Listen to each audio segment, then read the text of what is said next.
Capítulo 13. Nina. Nina acordou bem depois do alvorecer. Como de costume, seu primeiro pensamento consciente foi a Parrain. Ela não tinha apetite. O desejo de consumir a droga quase a enlouquecera na noite anterior.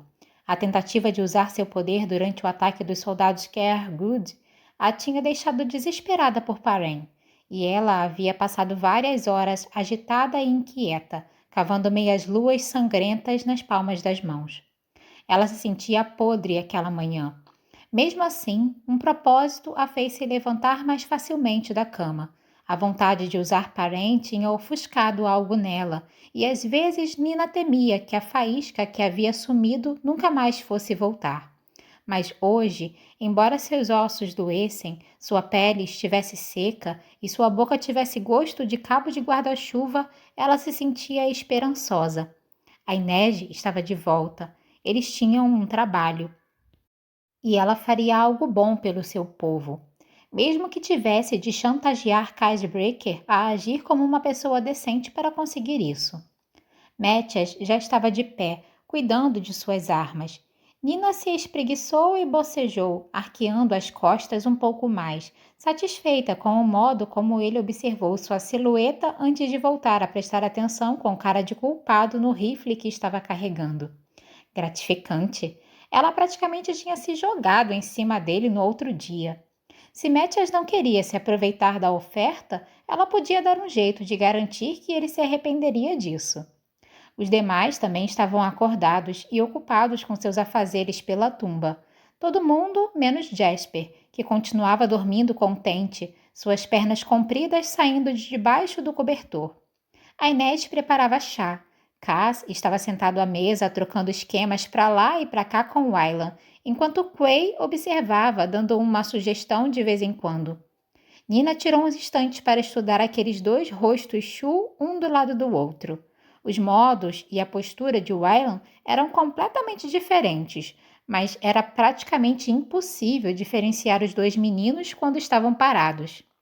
Eu fiz isso, Nina pensou. Ela pensou no sacolejar das lamparinas do navio na cabine diminuta, dos cachos avermelhados de Wylan desaparecendo sob a ponta de seus dedos para serem substituídos por um punhado de cabelos pretos grossos. Seus grandes olhos azuis, assustados, porém teimosamente corajosos, tornando-se cor de mel e mudando de forma. Tinha sido como fazer magia, magia de verdade, o tipo de história que os professores do pequeno palácio contavam para tentar fazê-los dormir. E tudo isso era obra dela. A Inês veio se sentar ao lado dela com 2 xícaras de chá quente nas mãos. Como está se sentindo esta manhã? Ela perguntou. Consegue comer? Acho que não. Nina se forçou a tomar um gole de chá e depois disse: Obrigada pelo que fez ontem à noite, por ficar do meu lado. Era a coisa certa a se fazer. Não quero ver mais ninguém sendo forçado a ser escravo.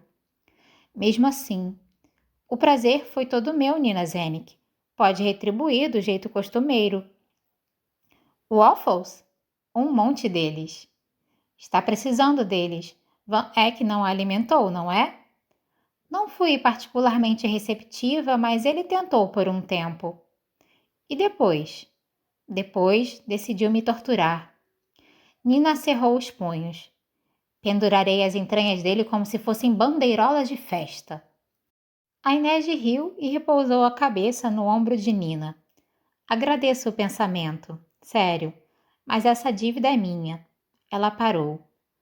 O medo foi a pior parte. Depois da corte do gelo, quase pensei que estava lendo o medo. Nina apoiou o queixo sobre o cabelo sedoso de Inês. Zoya costumava dizer que o medo é uma fênix.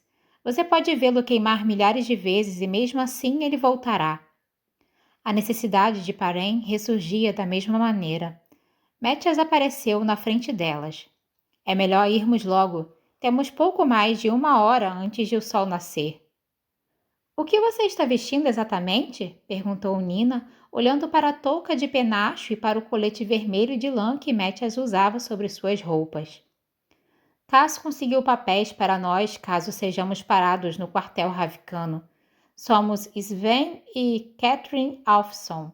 desertores fierdanos procurando asilo na embaixada ravicana. Fazia sentido. Se fossem parados, Métia jamais conseguiria se passar por ravicano, mas Nina poderia facilmente se fingir de fierdana. E nós somos casados, Métias? Disse ela, piscando os olhos.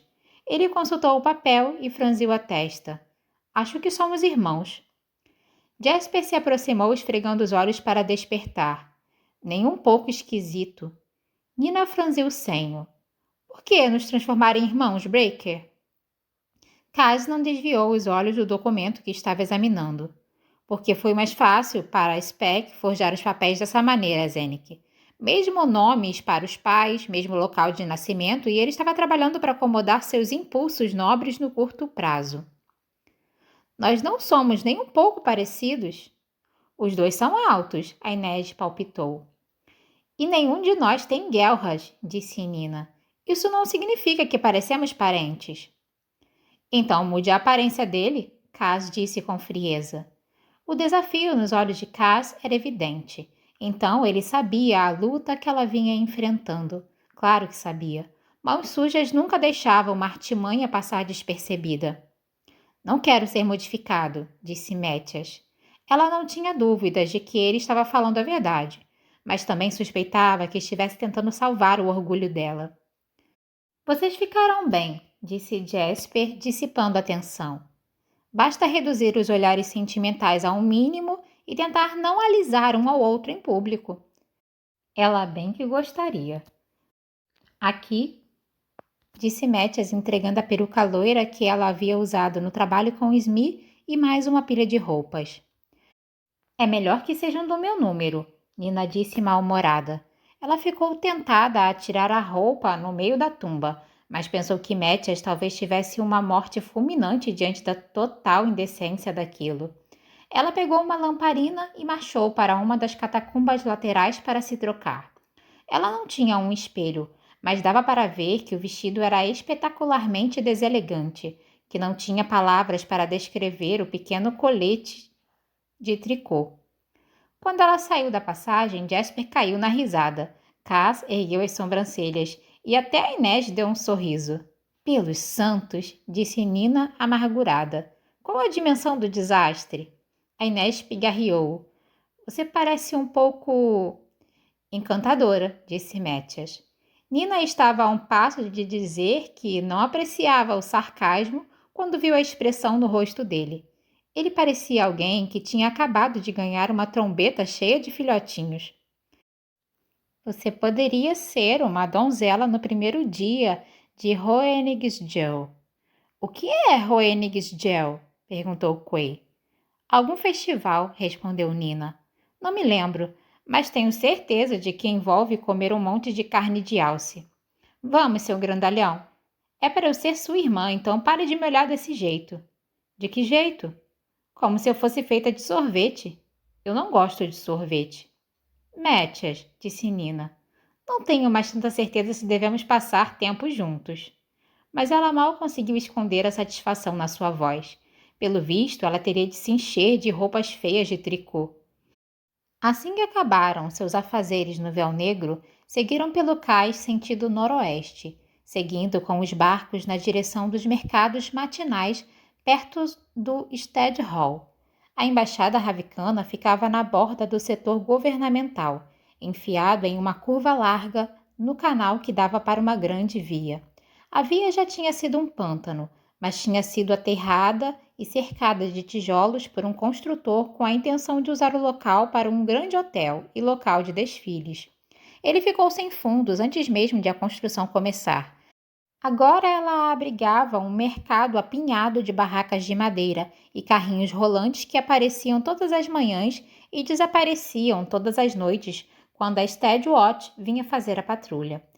Era ali que refugiados e visitantes, novos imigrantes e velhos expatriados vinham para encontrar clientes e rostos familiares.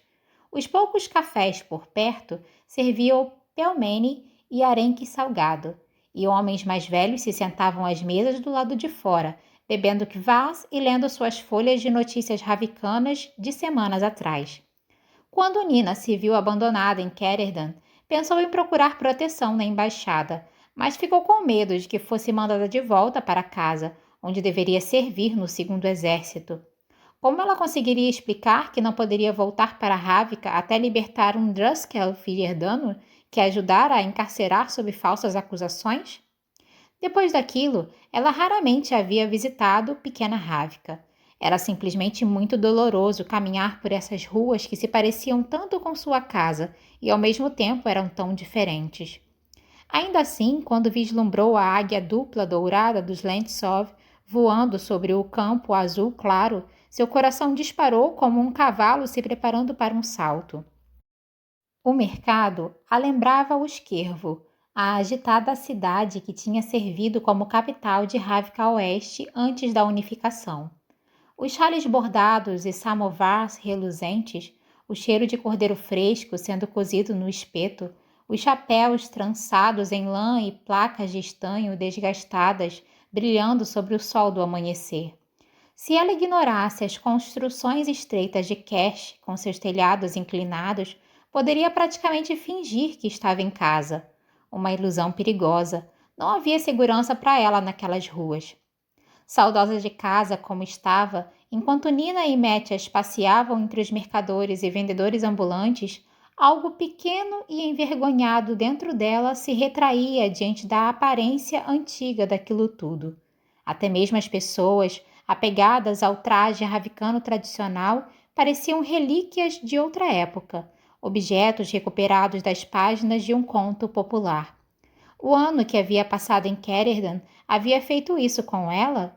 Algo mudou ou o modo como ela via seu próprio povo e os próprios costumes? Não queria acreditar nisso. Quando Nina deixou aqueles pensamentos de lado, percebeu que ela e Metias estavam atraindo alguns olhares nada amistosos. Sem dúvida, havia algum preconceito contra Fierdanos entre os ravicanos, mas isso era algo diferente. Então ela olhou para Metias e suspirou. Ele estava com uma expressão preocupada, e quando parecia preocupado, ele ficava aterrorizante. O fato de ele ter a mesma constituição física do tanque com o qual haviam escapado da Corte do Gelo também não ajudava. Metias, ela murmurou em Fierdano, cutucando seu braço de um jeito que ela torceu para ser amigável e fraternal. Precisa ficar de cara feia para tudo? Não estou de cara feia.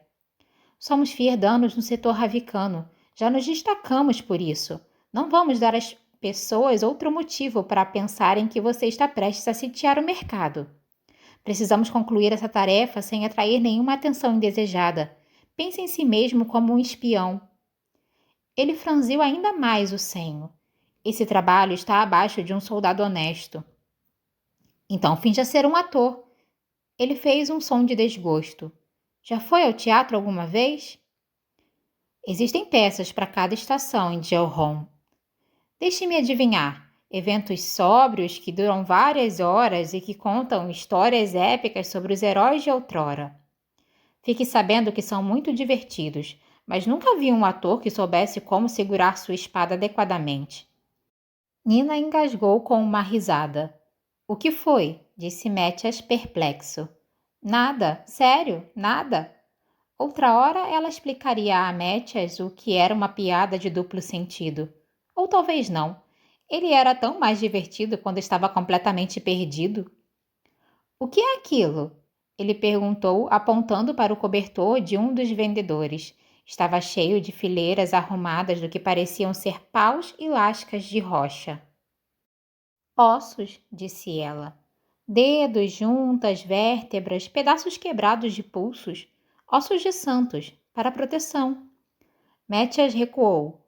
Ravicanos carregam ossos humanos consigo? Vocês falam com árvores, é uma superstição. E as pessoas realmente acreditam que eles vêm de santos? Ela deu de ombros. São ossos removidos de cemitérios e campos de batalhas. Existem vários assim em Ravnica. Se as pessoas querem acreditar que estão carregando o cotovelo de Santo Engmond ou o dedinho de Santa Alina? Quem decidiu que Alina Starkov era uma santa, aliás? Metias disse mal-humorado. Ela era uma grisha poderosa, não é a mesma coisa. Tem certeza? Disse Nina, começando a ficar exaltada. Uma coisa era ela pensar que os costumes ravicanos pareciam atrasados. Outra coisa era Métias questioná-los. Estive pessoalmente na Corte do Gelo agora, Métias. É mais fácil acreditar que aquele lugar foi criado pela mão de um deus ou por um Grisha com dons que seu povo não entendia? Isso é completamente diferente. A Nina Starkov tinha nossa idade quando se tornou uma mártir. Era apenas uma menina e se sacrificou para salvar Ravka e destruir a Dobra das Sombras. Há pessoas no seu país que também a cultuam como uma santa. Métias franziu a testa. Não é. Se disser natural, farei você ficar dentuço e com a boca torta. Pode realmente fazer isso? Garanto que posso tentar. Ela não estava sendo justa. Ravka era um lar para ela e ainda era território inimigo para Métias. Ele podia ter encontrado um meio de aceitá-la, mas pedir a ele que aceitasse uma nação inteira e sua cultura custaria muito mais empenho. Talvez eu devesse ter vindo sozinha. Pode me esperar no barco. Ele ficou tenso. De jeito nenhum. Não faz ideia do que pode estar esperando por você. Os Shu podem ter capturado seus amigos a essa altura. Nina não queria pensar nisso. Então precisa tentar se acalmar e parecer amistoso. Métias sacudiu os braços e relaxou a feição. Amistoso, não sonolento. Basta fingir que todo mundo que você cumprimentar é um filhote de gato que você está tentando não assustar. Métias se sentiu nitidamente afrontado. Animais me amam. Ótimo. Finja que são crianças novinhas. Crianças tímidas que irão se mijar de medo se você não for legal. Muito bem, vou tentar. Conforme se aproximavam da tenda seguinte, a mulher idosa que cuidava dela olhou para Métias com um olhar de suspeita. Nina assentiu, encorajando-o. Métias abriu um sorriso largo e, de forma melódica, falou em voz alta. Olá, pequena amiga. A mulher passou de desconfiada para desconcertada. Nina decidiu que aquela era uma melhora e tanto. Como está se sentindo hoje? Métias perguntou. Mas, hein? Disse a mulher. Nada não, Nina disse em ravicano. Ele estava comentando como as mulheres ravicanas envelhecem com graciosidade. A mulher deu um sorriso desdentado e olhou o Métias de cima a baixo com apreciação. Sempre tive uma queda por Fierdanos. Pergunte a ele se quer brincar de a princesa e o bárbaro comigo, ela disse rindo. O que ela disse? Métias perguntou. Nina tossiu e segurou seu braço, levando-o para longe dali. Disse que você é um rapaz muito simpático, um belo espécime da raça fierdana. Oh, olha só, são blines. Faz uma eternidade que não como um bline decente. Aquela palavra que ela usou, babinque, disse ele. Você já me chamou assim antes. O que significa? Nina direcionou sua atenção para a pilha de panquecas finíssimas com manteiga. Significa docinho. Nina. Bárbaro. Só estava perguntando, não precisa me chamar assim. Não. Babinque significa bárbaro. Métias olhou de volta para a velha, aquele olhar furioso voltando com força total. Nina agarrou seu braço. Foi como tentar se segurar a um pedregulho. Ela não estava te insultando, juro. Bárbaro não é um insulto? Ele perguntou, a voz se elevando. Não. Bem, sim, mas não nesse contexto. Ela queria saber se você não aceitaria brincar de a princesa e o bárbaro com ela. É um jogo? Não exatamente. Então o que é? Nina não podia acreditar que realmente tentaria explicar aquilo. Enquanto eles continuavam a subir a rua, ela disse... Em Ravka existe uma série popular de histórias sobre um bravo guerreiro fierdano. Mesmo? Métias perguntou. Ele é o herói? De certa forma, ele sequestra uma princesa ravicana. Isso jamais aconteceria. Na história acontece e... Ela pigarreou. Eles passam um tempo longo se conhecendo, na caverna dele. Ele mora em uma caverna? É uma caverna muito legal, tem peles, taças com joias, hidromel. Ah, ele disse com aprovação. Um tesouro escondido, como o de Ansgar o Poderoso. Eles se tornam aliados depois? Nina pegou um par de luvas bordadas de outra tenda. Gosta dessas? Talvez pudéssemos convencer Kaz a vestir algo com flores, dar uma animada no visual. Como a história termina? Eles lutam em alguma batalha? Nina devolveu as luvas para a pilha desistindo. Eles se conhecem intimamente, entendeu? Mathias ficou boquiaberto. Na caverna? É que, veja, ele é muito ameaçador, muito viril. Nina prosseguiu. Mas se apaixonar pela princesa Ravicana, isso permite que ela o torne alguém civilizado. Que ela o torne civilizado? Sim, mas isso é só no terceiro livro. São 3 livros? Mathias, você precisa se sentar? Sua cultura é nojenta. A ideia de que um Ravicano poderia civilizar um Fierdano. Acalme-se, Mathias. Talvez eu escreva uma história sobre Ravicanas insaciáveis que gostam de ficar bêbadas e tirar suas roupas para avançar de maneira indecorosa sobre Fierdanos desafortunados. Isso sim parece uma bela de uma história. Mathias sacudiu a cabeça, mas ela podia ver um sorriso brotando em seus lábios. Ela decidiu forçar mais um pouco. Nós poderíamos brincar, ela murmurou baixo o suficiente para que ninguém em volta deles a escutasse. Não poderíamos, não. Em certo ponto, ele dá banho nela. Mathias quase tropeçou. Por que ele... Ela está amarrada, então ele precisa. Quieta. Já está dando ordens. Isso é bem bárbaro da sua parte. Nós poderíamos misturar os papéis. Eu serei o bárbaro e você pode ser a princesa. Mas vai ter que dar muitos suspiros, tremidinhas e mordidas no lábio. O que acha de eu morder o seu lábio? Agora está pegando o espírito, Helva. Você está tentando me distrair. Estou sim, e está funcionando. Há 2 quarteirões que você não encara alguém com seu jeito ameaçador. E veja só, aqui estamos. E agora? Perguntou Mathias, examinando a multidão. Tinham chegado a uma taverna um tanto quanto decrépita. Um homem se destacava na frente com um carrinho de rodas, vendendo os ícones costumeiros e pequenas estátuas de Sancta Alina feitas no novo estilo. Alina, com o punho erguido, rifle na mão, os corpos dos Volcras alados e esmagados debaixo de suas botas.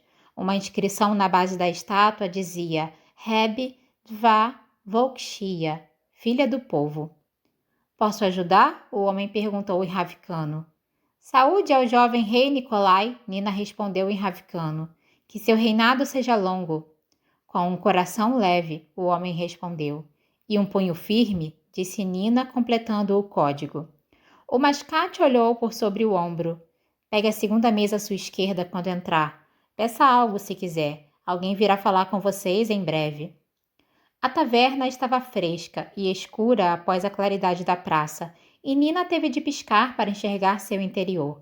O chão estava polvilhado com serragem e, em algumas das pequenas mesas, pessoas estavam reunidas conversando em torno de copos de quivás e pratos de arenque. Nina e Mathias pegaram seus lugares na mesa vazia. A porta da taverna se fechou de repente atrás deles. Imediatamente, os outros clientes abandonaram suas mesas, cadeiras batendo no chão, armas apontadas para Nina e Mathias. Uma armadilha. Sem parar para pensar, Nina e Mathias se levantaram e se posicionaram de costas um para o outro, prontos para lutar. Mathias com a pistola em punho e Nina de mãos erguidas. Do fundo da taverna surgiu uma moça encapuzada, a gola esticada para cobrir a maior parte do seu rosto. Rendam-se, disse ela, os olhos castanhos brilhando na luz tênue. Não há motivo para a briga. Então por que todas as armas? Nina perguntou, ganhando tempo. A garota ergueu a mão e Nina sentiu sua pulsação começar a cair. Ela é uma sangradora, Nina gritou. Mathias pegou algo em seu bolso. Nina ouviu um estalo e um som de gás, e no instante seguinte o ar foi tomado por uma névoa vermelha escura. Whelan havia feito uma bomba crepúsculo para Mathias? Era uma técnica dos Druskel para obscurecer o campo de visão de Grishas sangradores. Na cobertura proporcionada pela névoa, Nina flexionou os dedos, na esperança de que seu poder respondesse. Ela não sentiu nada dos corpos ao seu redor, nenhuma vida, nenhum movimento. Mas nos limites de sua consciência, ela sentiu algo mais, um tipo de consciência diferente, um bolsão de frio em um lago profundo, um choque estimulante que pareceu acordar suas células. Aquilo soava familiar. Ela havia sentido algo semelhante quando derrubou o guarda na noite em que sequestraram Alice, mas dessa vez era muito mais forte. Tinha forma e textura. Ela se permitiu mergulhar no frio, buscando aquela sensação de vigília cegamente, com avidez, arqueando os braços para frente em um movimento que era tanto instinto quanto habilidade. As janelas da taverna explodiram para dentro em uma chuva de vidro. Fragmentos de ossos dispararam pelo ar, crivando de estilhaços os homens armados. As relíquias dos carrinhos dos vendedores, Nina compreendeu de repente. De algum modo, ela havia controlado os ossos. Eles têm reforços, um dos homens gritou. Abram fogo! Nina se preparou para o impacto das balas, mas no instante seguinte sentiu-se ser arrancada do chão. No momento, estava de pé no chão da taverna e no outro, suas costas batiam contra as vigas do teto enquanto ela olhava para a serragem lá embaixo. Ao seu redor, os homens que os haviam atacado também estavam pendurados, presos no teto. Uma jovem parou na porta da cozinha, cabelo negro brilhando num tom quase azul na luz tênue. Zóia? Nina disse engasgada enquanto olhava para baixo, tentando recuperar o fôlego. Zóia veio para a luz, uma visão em seda safira, suas mangas e bainhas bordadas em densas espirais de prata. Seus olhos de cílios pesadamente pintados se arregalaram. Nina? Zóia perdeu a concentração e todos eles despencaram 1 metro no ar antes de ela esticar as mãos para o alto e arremessá-los de volta contra as vigas. Zóia olhou para Nina admirada. Você está viva, disse ela. Seu olhar se voltou para Métias, que se debatia como a maior e mais raivosa borboleta já alfinetada num painel. E você fez um novo amigo?